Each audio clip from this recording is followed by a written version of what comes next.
welcome everyone to Course One Podcast, Season 2.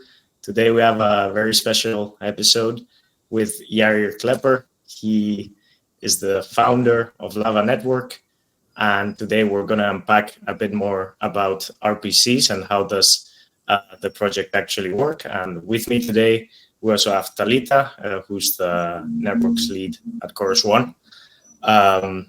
So Lava Network is a project that promises to solve the RPC problems which blockchains face nowadays, but it's also so much more that we'll try to unpack in today's episode. And for that, we have our incredible guest, Yair. How are you? Welcome. Thank you, Luis. Super excited to be here. It's a very sunny day here in Lisbon, and hope we'll share some of the lights with you guys. Awesome. Yeah, I think all of us are here in Lisbon, so great to hear. Cool. Yeah, I think we could maybe start with a bit of background about yourself and kind of the origins of Lava.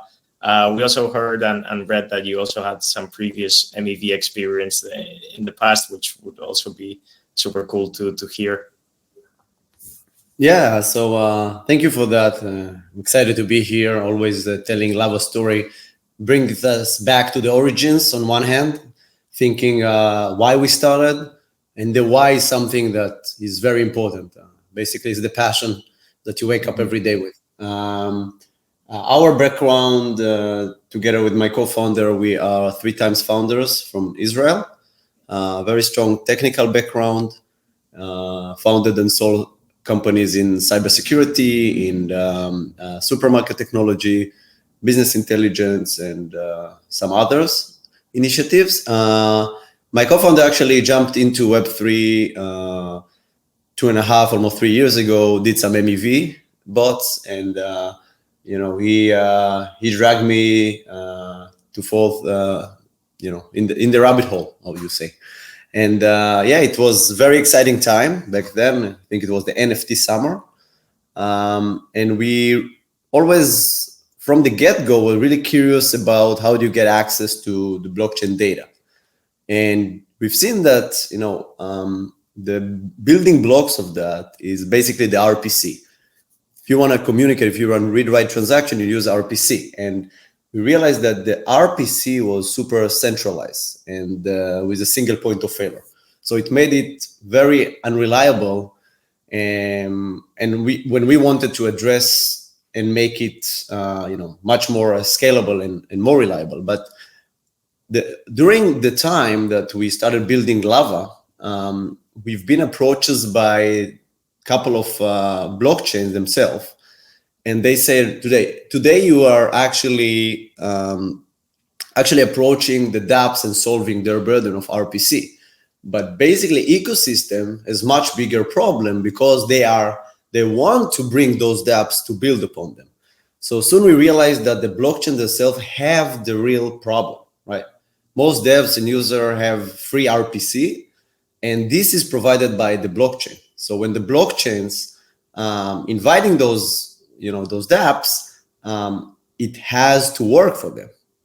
And this is when the idea evolved significantly. If we started from decentralized RPC, or how we call it Uber for nodes, we realized that Lava is actually a modular access layer on network that can give any blockchain a plug and play infrastructure to lower the barrier to entry for the dapps. So I think this is in general how we started. We were started from the willingness to bring a resilient, much more scalable and available service for dapps, but then we realized that the real product market fit for Lava is blockchains. That's awesome. Thanks for the intro, Yair. Can we start perhaps clarifying a little bit better what an RPC is and what kind of data it provides? What is that important for applications? And a second point would be, I'd like to, because with this in mind, we would be able to compare how does the RPC market actually works today, let's say the pre-Lava world, and how we expect Lava to impact the reality for blockchains and for applications. Yeah, so I think describing RPC remote procedure call is the core element of how you're interacting today with the blockchains. So every time you're opening your wallet, your MetaMask wallet, basically MetaMask is querying a RPC request to the blockchain in order to bring the account balance, the gas fee, to read, write transactions, and all of that. So this is how, in general, we can explain RPC. Another analogy is that if you think about cities as blockchains, so every city has its own drivers, right? But before Lava or before Uber, every passenger needed to call a taxi driver station, and they didn't have a good one place to compare all of them. It was fragmented, right? And then you ending up calling a friend or asking a friend who is the right taxi driver, or if you call a taxi driver station, it might be more expensive than others. So what you can do? I'm not talking even about the fact that it's late at night and nobody are picking up the phone. And then Uber starts, and with this very simple concept, they arrive to every city, and they have an on-demand cab driver for the users. So passengers can be matched directly with the best driver based on the ratings, based on the location, and obviously the price. This is also makes the price much more efficient because the drivers compete to give the best service. And this is how we can think about Lava inside of an ecosystem. If a dapp is building on an ecosystem, today they need to all run their own infra, spin up their own nodes, go to top centralized providers. We all know Alchemy, Blockdaemon, Infura, and amazing infrastructure providers that really lowered the barrier to entry in the previous bull run. However, if you trust one of them, what if they stop working? What if there is a downtime? You also trust the fact that they bring you data from the blockchain, and we've seen already, examples in the past that there was DNS hijacking. So the users were presented with a false information. This is actually what we were thinking. What's the best analogy to start Lava, right? So Lava, if you compare Lava to Uber, so the driver is actually a node runner, and the passenger is the RPC. So the passengers and the users are able to use the infrastructure much with a much more resilient way, and they can get wherever they want much more faster. Okay, that's super interesting, and we actually wanted to talk about that analogy, but I think it's quite clear where the let me recap in case there's something wrong in my understanding. But the driver would be, as you said, the RPC provider. The passenger would be the developer that's trying to connect to different blockchains using the RPC node, and then maybe my question lies on what does the ride represent? Is this kind of the messaging of the data, or is that correct? Yeah, you can think about that as every ride is a session, epoch, how we call it in the professional terminology, that initiate the data exchange, right? And during this time, if you think about the dapp, so the Lava core novelty is a peer-to-peer communication protocol. And from the browser, you can get access to a list of providers, but there is no middleman. Lava is fetching this list and update that every time. So obviously, you can have 100% of availability, because if one of the provider is down, automatically Lava reverts you to another one, writes you to another one. And this is solve the burden of dApps from implementing their own load balancer, disaster recovery, backups, and so forth. dApps don't need to deal with that. They have limited resources. We'll allow them to spend the resources and build what they really want. Okay, yeah, I think super clear, and I think the analogy helps a lot. Yeah, maybe would be also interesting to talk a bit more about the network participants, because of course in Uber you have a centralized company and they provide kind of all the different parts for the platform to work, but in Lava network, because it's decentralized, as you mentioned, and there's no middleman, there are various different parties, like also validators, developers, users, and of course the RPC providers. So yeah, would be great to hear if you could give an overview of the structure of the network. Of course, yeah. So Lava, it's a permissionless network, right? Think about that as everyone can join Lava. We have a few actors. I'm not going to name all of them, but just to be on the high level, we have the dApps buying subscription to receive access to Web3, right? So you can think about that with one subscription that they buy for 3 months, 6 months, 1 year, they get access to all Web3, and they don't need to go the burden once they go multi-chain. They don't have the burden of start comparing different node providers, have lock-in contracts, and so forth. So that's about the dApps.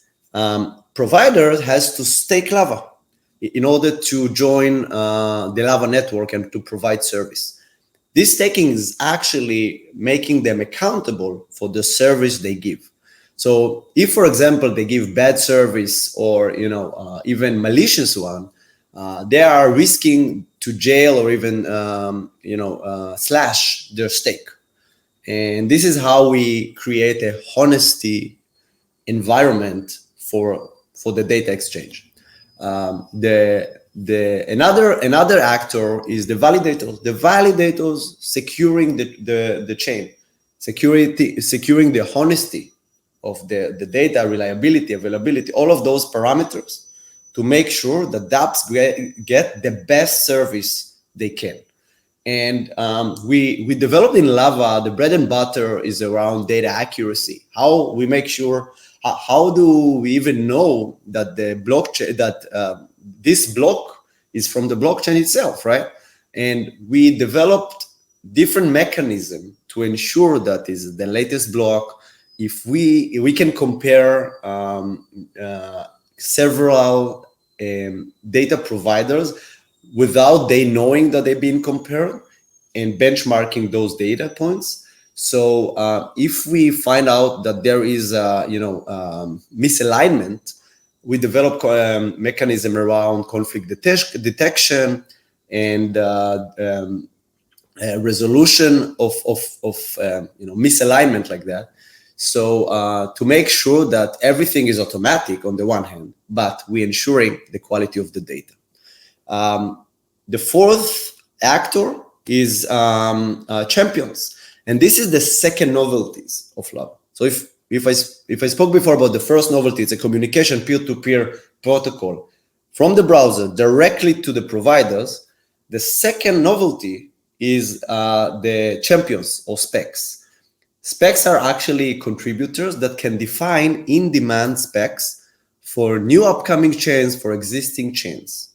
Once they define those specs, they are able to make a governance proposal. Obviously, once it's approved, they define the spec and invite providers to serve on this spec. And this is how we make Lava modular, because we just announced last week about the first champion. It's someone from the community that defined the blast spec and invited providers to join. And in 1 hour, dozens of different providers join to bring more service. I hope I kind of defined the different high-level actors, but yeah, let me know if it makes sense. Yeah, actually, that's great. Thanks for touching on this was particularly one question that I had about Lava, is the dynamic to get new blockchain supported by Lava. You, of course, need the developers to use to be able to subscribe and who be actually need this data. But then how do you incentivize RPC to do that? So this is a key part of the network, I would say. And then I'd like to understand a bit better how that actually has been working in practice. So would you say that the champions are the easier and more effective way of bringing more networks into the Lava, or how, what are the other ways that this can happen? Yeah, so a different way to think about Lava chain is that it's a settlement layer between peer-to-peer transaction of providers and consumer, right? And it's not a single point of failure, because if Lava halts, and this is the game changer that we've been super excited about. If Lava halts, usually everything around the chain stops, right? But here we defined we made the architecture in a way that if Lava halts, consumer can still dapps, consumer can still receive service because they have the same list from the browser to get access. And because it's a peer-to-peer communication, so we don't need to, the chain doesn't need to be available 100% of the time. And once it goes back, then all the parameters of the transaction, the subscription that needs to pay back to the provider is now being back on chain and being monitored. So this is one very important thing. You ask about who are the core drivers behind the ecosystems. And we started with a couple of top ecosystems that approach us with this need. We started with Axelar, Evmos, Near, and during recent months, we distributed already $100,000s of dollars in rewards from the blockchain themselves to the providers. And the way it works is that a champion is defining this kind of spec. An ecosystem can adopt this spec and create a pool of incentives. They incentivize, they putting in the pools of incentives, their native token, fiat, whatever. And at the end of the month, after the provider providing services, they receive once a month a rewards based on the service they get. And obviously, as higher the rewards, this is attracting much more providers to join and provide service. Awesome. Yeah, I think that's also very clear and very interesting. The fact that the network can still function even if it halts. Yeah, thanks to the P2P communication, I think that's a very cool feature and essential as well. So I was kind of interested. We mentioned dapps quite a lot and developers and so on. So I was interested if you could provide us an overview of how would the integration look like. Let's say I'm starting an application. What should I do to onboard Lava? How does the process work? Yeah, so in general, Lava has a couple of different products. The product we mentioned now for the ecosystem, we call it IPRPC, as Incentivized Public RPC, replacing the existing public RPC endpoint. This is free. This is subsidized by the ecosystem itself. There is a rate limit to that. There is amount of requests that is limited as the ecosystem defined. Once a dapp needs more, they can go either to two routes. There is the gateway that obviously they receive or the provider through a gateway that Lava created or other third-party providers, or they can use the SDK, which has the peer-to-peer communication protocol. in both of the second option, the gateway and the SDK, they should, the dApps buying a subscription packages in order to interact with the product themselves. And there are few different levels of requests that the dApps needs, depends on the traction and the volume they have. So this is something that we open in more than 35 chains already, and the number is growing obviously towards the mainnet, that then we have champions who can define new ecosystem. But this is what our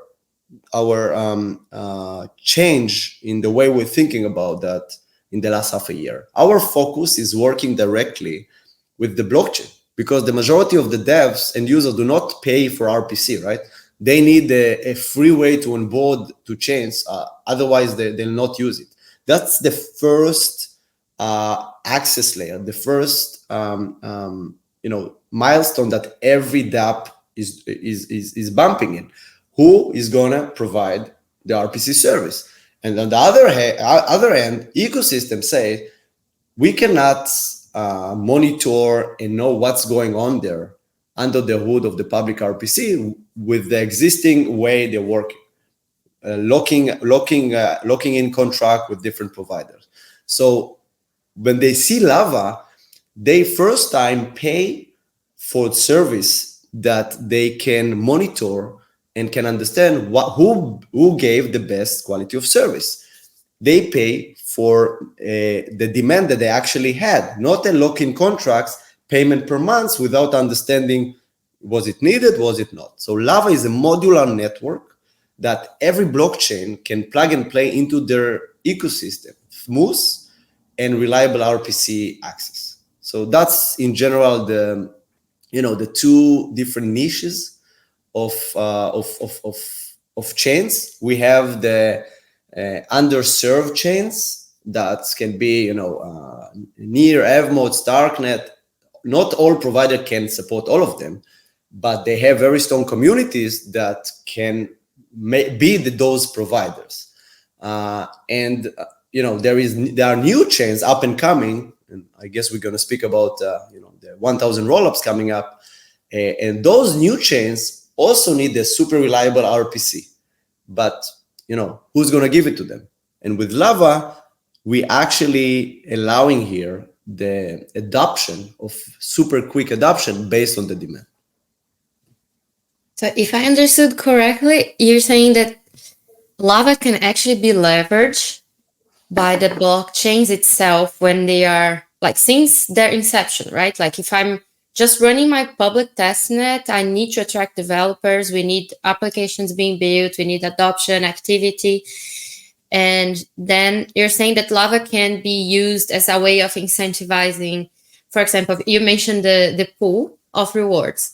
So instead of when I think about a new blockchain economy, tokenomics and the distribution, for example, some for airdrop, some for ecosystem growth and adoption, actually the RPC reward pool can become part of this, like a relevant part of a blockchain tokenomics, because by doing that, you generate rewards, you generate incentives to RPC providers to come and participate in the network, which for me sounds like very big thing.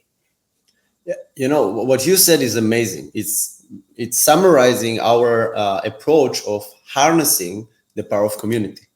Because if you think about that, I'm not speaking about, is it really practical that Alchemy, Infura will support hundreds and thousands of chains? The proof is in the pudding, but you see centralized provider like them supporting maximum 20 chains, right? How they will support the last crazy of emerging rollups, modular chains and so forth. So we realized that part of the super strong actors that can support this demand is the community. Because what is a community? They are super tech users that anyway running infra, right? They have their own car, right? Why not using that on the idle time and monetize their existing infrastructure?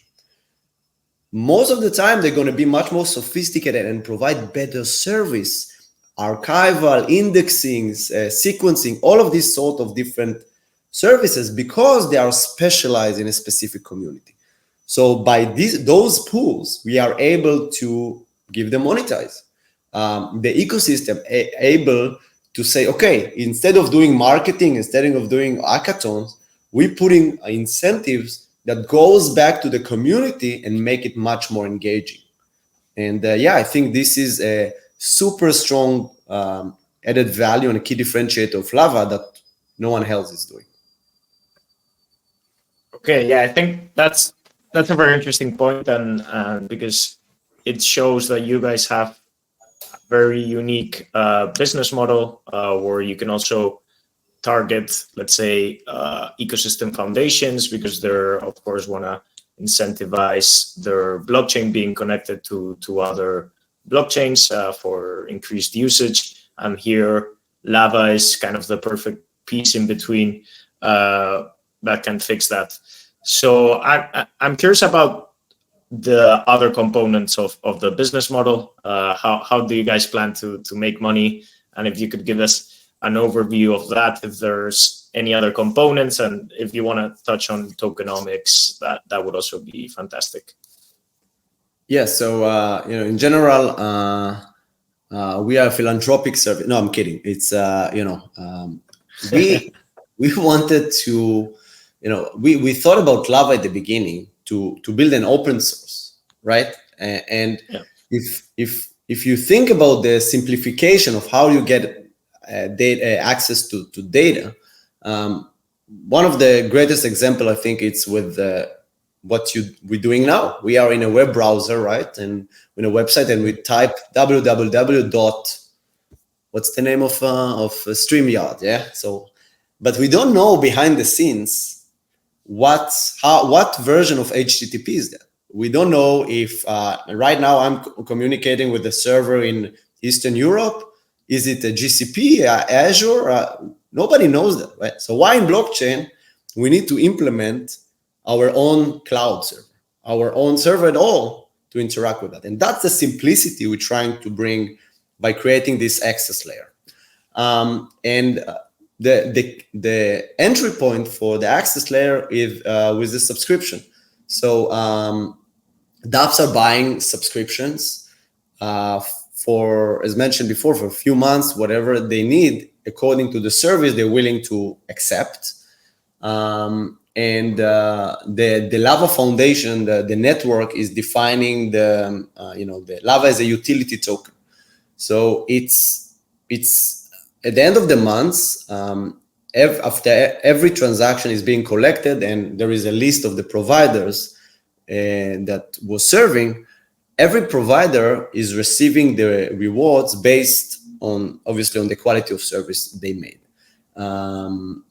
Every transaction or every ecosystem is defining something in the specs that call computing units, and these compute units is the way to measure what is the cost of request. Is it simple request as account balance or gas fees?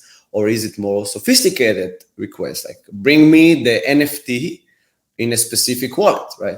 Do a sequencing server, any APIs or more of that. And the governance, the community defining what price is made for, is provided per every type of request. And at the end of the month, if we're talking obviously about the ecosystem, so they need to monetize. They're monetizing after aggregating all the requests. They're monetizing that back to the providers. And yeah, that's in general how the Lava utility works. I'd like to touch base on the Lava token thing, specifically because earlier you mentioned that RPC providers also need to stake the Lava token. And then this also kind of relates to the reward pool we were talking about, because we have seen during the last few years a huge increase in demand for people to run validator nodes, because in crypto it became like the let's say the guaranteed way of participating somehow in the network and getting some upside from it. So then we can how does it work if just members of community realize that they can participate in Lava by becoming an RPC provider? How is it like hard to start if you want to become an RPC provider?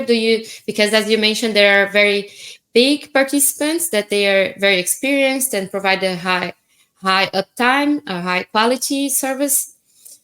Is it still possible for members from the community who want to participate to run their own RPC servers? So Lava is permissionless, so everyone can join at any point of time. Currently, we're operating on a testnet, so the real staking was not really applicable until now. The foundation is planned to launch the mainnet in the next 1 month, and this is going to be exciting to see the stakers and what the future holds. In general, there is some confusion that I would love to touch upon between validators and providers. Validators usually secure the chain in every chain, but they should not run the same validator nodes on the same RPC ones, because that's going to be like very dangerous, first of all, for their stake. And also, if somebody wants to communicate with them and bring RPC, that might not work. So this is why the first thing we did is separated between these two concepts, okay? In Lava, you can be any actor or all the actors together. We have dapps that in some chains running providers or nodes. We have validators that holding also other nodes as a node providers. And, you know, I'm not sure we have dapps that running validators, but anyway, all these kind of actors is possible on Lava. The most important thing is that we want to provide a super quality service and make it also super scalable by the tokenomics, right? Because if you think about the way the tokenomics works, Lava has a fixed supply, right? And the scarcity of the token will be increasing while the demand for the token grows up. And the demand grows while, as you said, isn't it too late to join? No, it's super early. So in every ecosystem, Lava is approaching, or the ecosystem take the open source spinning up as IPRPC. Basically, it brings more and more provider, and the demand for the token is increasing. So I hope it kind of makes sense of the different actors, and also why we're welcoming every different actor to join. Yeah, definitely. I can. Sorry, Lou. I can see the economic wheel running now. That's well defined in my mind. It's clear. Thanks. So you mentioned something that to me is very interesting, and I would like to kind of go a bit deeper on. You mentioned that it could be dangerous to have a node operator, which is a validator and an RPC. I wonder if you could expand a bit on it. You know, I'm not going to dive too deep on that, but I'm just going to briefly mention that if you want a validator, you want to make sure that it's available and you don't have downtime. Otherwise, you're risking your stake.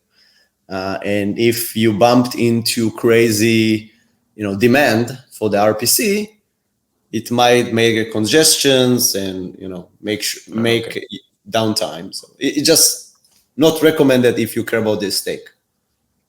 Okay, yeah, makes sense, and I'm sure you guys with the tokenomics make sure that incentives are aligned and problems like that don't happen. Again, this is not up to us because it's a free world. Everyone can decide what they want. It's just going to be reflected in the quality of service because they have downtime, and then they receive less service. They're going to be scored lower, and they might not even get service at all. So that's how the protocol itself is super scalable. Mm-hmm. Yeah, makes sense. And okay, so previously you mentioned different applications and different layer ones, layer twos that you're targeting. I'm curious if you're finding a niche or if there's any type of application that you think you're targeting first. And yeah, that's pretty much. Yeah, when we started, we divided that into three segments, right? The huge L1s, L2s started to work with Darknet, Filecoin, Near.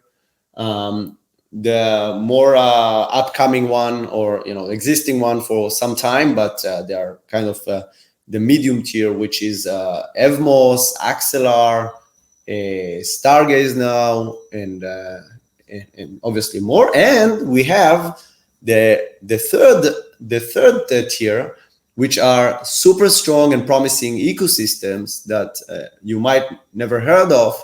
And we're working closely with an amazing ecosystem called Koi that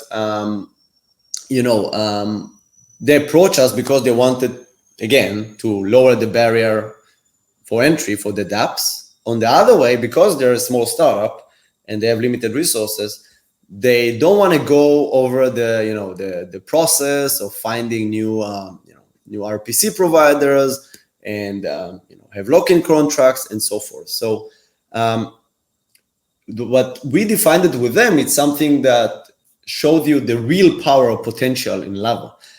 We call it the DIY Lava or IPRPC. So do it yourself IPRPC. Basically, Koi was taking by themselves the open source, defining the different specs. It's a simple JSON files. Once they finished, they came back to our community in Discord and made a proposal. The proposal was, Koi has a new spec. Who wants to run Koi nodes? And in 1 hour, they had 12 providers already onboarded on the service. So just to think about that, we lowered the barrier to entry for giving access to professional node runners. At the end of the month, they will get much more cost-efficient and transparent service because they pay for the service that they will get. So eventually it can be 10 times cheaper than just standard providers. It will be scalable or reliable because, if one of the providers is down, they're less going to receive service. And it's dynamic because the RPC can come and go. The RPC provider can come and go, depends on on the incentive that they have there. And if Koi now have upgrades, or or even Starknet has upgrades, and in Starknet, for example, it's very dynamic. So Lava can really live up to speed with those changes. And I think this is emphasizing how strong is those infrastructure data access. I'm getting way too excited about Lava launching. You already said that will be in 1 month. Like, can we do it now? Can we do it earlier? I'm just going to call the foundation, and we have an amazing team. We have 20 engineers that I think part of them worked with me, Gil, in the different startups. Everyone is so passionate about what they build. Yesterday, I needed to work with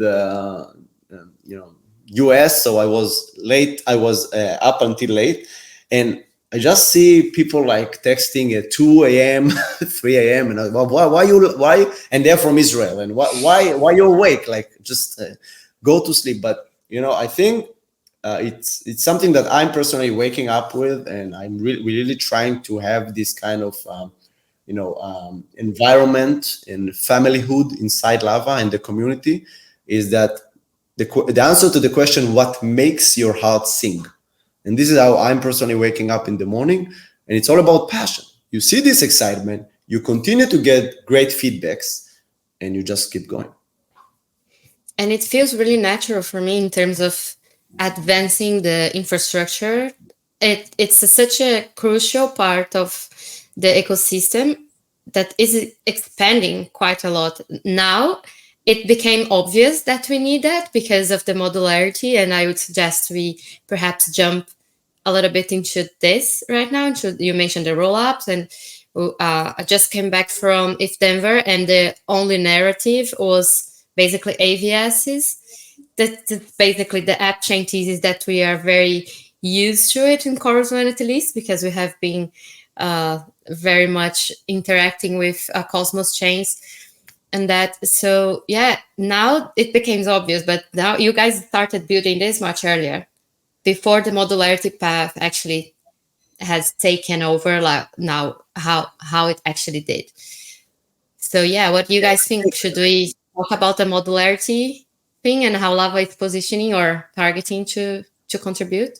I think even Mustafa from Celestia, when I read his lazy ledger, at the beginning, he called it pluggable or something not really sexy as modularity, or maybe modularity became sexy, after pumping it up in the concept. But this is one thing that my personal takeaway from ETH Denver. Like, you see so many different doctrines and theses now. You see the monolithic thesis, right? L1s, and you see the rollup centric thesis. You see modular thesis or chain abstraction, shared security, all of them. And we realized that, if in modularity you speak about execution layer, settlement layer, or consensus and availability layer, there is one layer that nobody else is speaking about, which is the data access layer. We think about that as the fourth layer, and this is exactly what Lava is. If you're an ecosystem and you want to bring dapps to build, you should lower the barrier to entry. What is the first thing dapps are doing if they want to build something? Games, social apps, anything. They need RPC. So they coming to the public RPC and they start building, interacting with that. Oh, public RPC is shit, so they go to providers. How do I find provider? Nobody is providing service on this chain. I believe in this chain, but what do they do? So then there is a deadlock, and that's exactly what Lava is eliminating. If we're going to give a much more scalable, available, and reliable service in the RPC, the second stop is APIs, right? Because after you finish with receiving the data, you want to do a more sophisticated manipulation over the data. So indexing, subgraph, sequencing, as I mentioned before, NFT. And this is another way of data demand that nobody's today serving as a marketplace. And this is why I think a very good analogy for Lava is a permissionless Amazon. In the same way that Amazon connects, consumers to merchants that can sell any type of item, Lava can really lower the barrier to entry for any dApp to build whatever, wherever, right? That's our tagline. And to build if they need the data, Lava can serve them. They connect them, not serve by themselves because we're not the middleman, but can connect them, pair them to the data providers in any ecosystem to provide any type of data.